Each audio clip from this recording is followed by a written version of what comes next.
I have the Botchamania app for my cell phone. I've been like playing with it for days on end. Anyway, you know, I'm going to look at things here as far as this Eagles game goes from an optimistic perspective, because let's harken back to where we were at last year. This time last year, we're at home, losing to Dallas. Nick Foles has a terrible game. Vic's hurt. He's pulled a hamstring. It looks like the season is pretty much fucked. And what goes on to happen? We'll win 7 of the 8 last games of the year.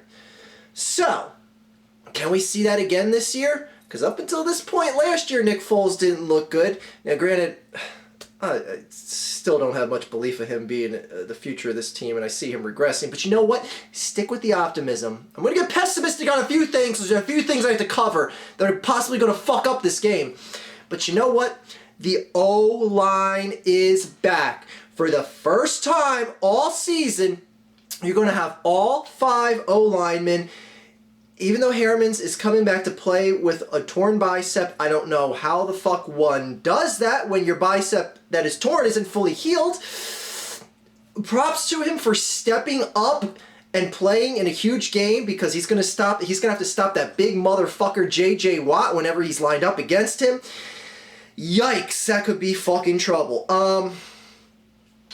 This is a game where I'm seeing so many people say this is like a duh game. The Eagles are going to win. Duh. The Eagles have given the ball away 17 times this year. They've turned the ball over 17 fucking times. You know how many times the Texans have caused turnovers? 17. They're one of the top. Ugh, God damn that. Anytime I think about it, I get angry, because I see turnovers being the tide turner of this game. You're facing one of the best turnover-causing teams that's facing one of the biggest turnover-causing teams. We got to give Nick Foles careful play calls in this game, and that is where, if I'm going to believe in Chip Kelly, Chip, I believe in you for now, more than I believe in my boy Jesus. He's not really my boy. I wear this for the lulz. But anyway, Chip Kelly has got to have a sound game plan that gets this job done. We're facing a shit Harvard quarterback in Ryan Fitzpatrick, a guy who's been hot potatoed around the league, a guy who's looked like jack shit this year, a guy who is a shit game or two away from being benched. Jadeveon Clowney's coming back, so you're going to have both Clowney and Watt playing on the defensive line for the Texans. And I don't see this game as the gimme as a lot of people see this as. It's a road game in Houston. There's a number of factors that can easily tip this towards the end of the Texans. Yeah, I know. Our secondary, as bad as it is, should be able to shut down Ryan Fitzpatrick. It should. I know. I hear you. It should. We got 2 corners on this team. Actually, you could throw in all 4 corners. All 4 corners on this team have combined for, let's play a little game of trivia here. How many interceptions have the Philadelphia Eagles corners contributed to this year? I'll let you know. It rhymes with cero, which is Spanish for another word. 0. All three secondary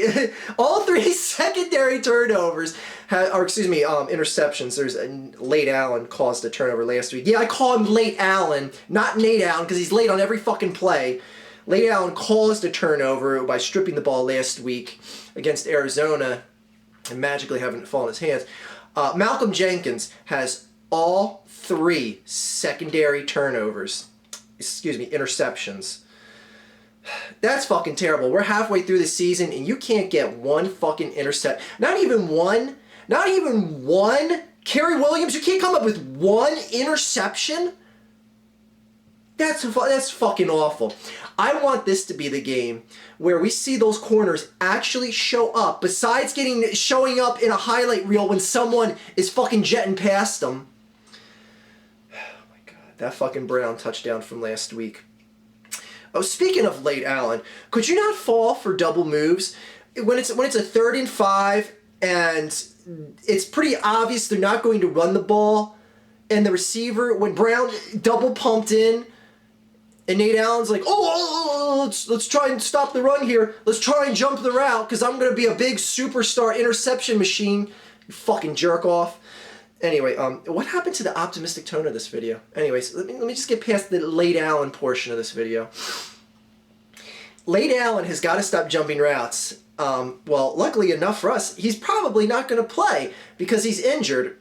And this was like the first time that I was paying attention to an injury report, and I kept saying, come on, please be questionable, please be questionable, please be questionable. And it came back questionable every day. I was like, yeah, I don't give a fuck if Earl Wolf is just as bad. It's the fact that Nate Allen doesn't even deserve to be on the fucking field for the way he played. Put Earl Wolf out there. I don't care if he's just as bad. It doesn't matter. It can't get worse. Can we get worse than that touchdown Brown had last week? Fuck.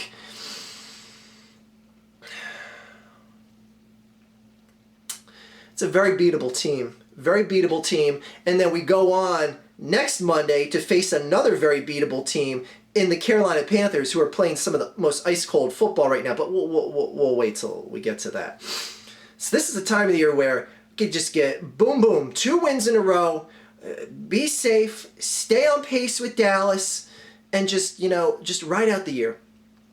Because going to the whole point of optimism and how I said, this team isn't going to win a Super Bowl behind Nick Foles or anything like that. When I step out from what I say there and I look at this team and I look at the entire conference, besides burping, I see that they're right there.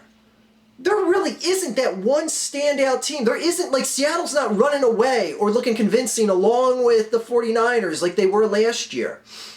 There's not really that one standout team. Green Bay, they got their doors blown off by the Saints last week. The Saints are kind of hit or miss. The Saints suck on the road except when they play Carolina. So there's not really that one team this year. Are the Lions? Are the Lions that team? I don't know. Point being is that no one is standing out in this conference right now. I know the Cardinals fans are going, hey, look at us over here. No one's afraid of the Cardinals. No one. Anyway, this is a chance where if they can gel, they got that O-line back together, keep them healthy for the rest of the year. You never know, maybe Nick Foles progresses instead of regresses. Who knows? Like I said, this point last year, we had 3 more losses on our record. Lost at home in Dallas. Still had that home losing streak going that I think went to, it was like 14, 15 games before we snapped that.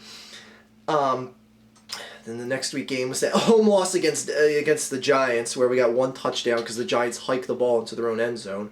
But we lost that game too. That was where Barkley came in at quarterback. But anyway, compared to last year, I think some of us are complaining, and I'll be the first one to call myself out, complaining a bit too much.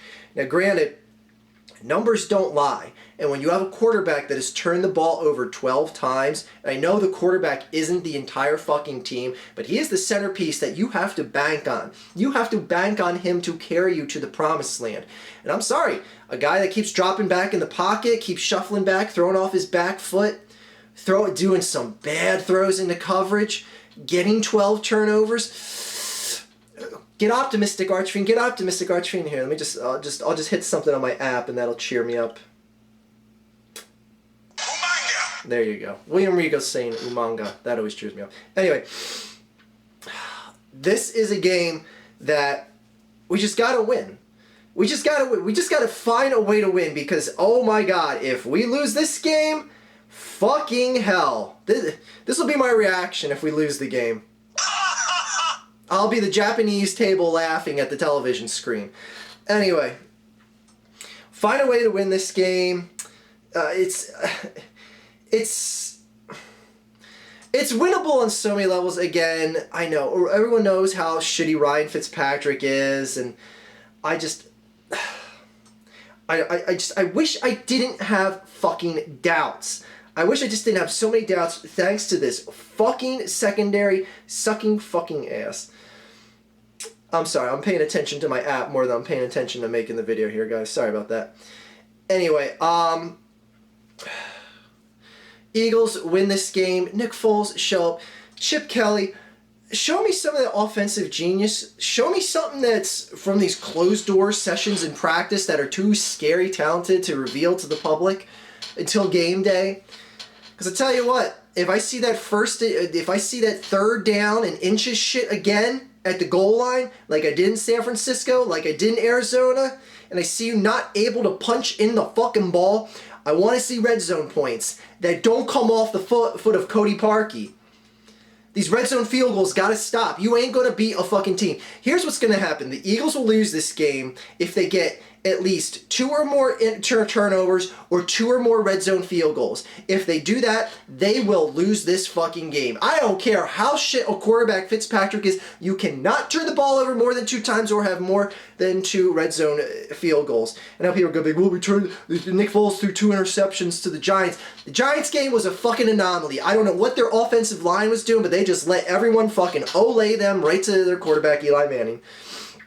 Anyways, I guess in closing, I got one last words for the Texans. Oh, Booker T! How could you? Anyway, let's fucking do this. Let's fucking do this. I wish I had a better feeling, but you know what? It's better than we were at last year. And last year, and those of you that want to doubt Chip Kelly, and those of you that want to bash him, I'm with you. His play calling sucks, especially at the goal line. Those of you that want to bash Chip Kelly, remember that 4-win team from 2 years ago? Chip Kelly took that team to the very next year, removed a few pieces and put in a few pieces of his own, turned that team in the highest scoring franchise in Philadelphia Eagles history. You gotta be somewhat smart to do that as a coach. Put up more points than Andy Reid ever did in this town. Think about that. Let's go fucking Eagles and Cardinals. Return the favor. And fuck those Dallas Cowboys. Right in her pussy. Have a good day, guys.